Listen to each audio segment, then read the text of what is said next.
kurban oğlum oğlum, nur saçarsan her bir anım oğlum. Gözlerinde güneş doğar sanki, sen varsan hayat benim şenlik. Canım oğlum, can parçam, dinle fəxredirəm. Her nefeste seni sevirəm.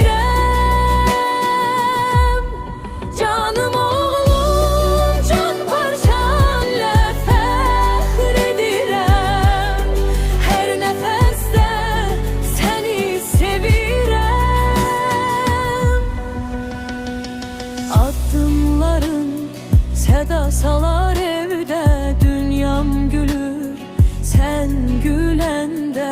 Dualarım senin yolundadır, duruyor seni Tanrım her anda. Canım oğlum, can parçam, dinle fəxredirəm. Her nefeste seni sevirəm. Canım oğlum, can dinle fəxredirəm.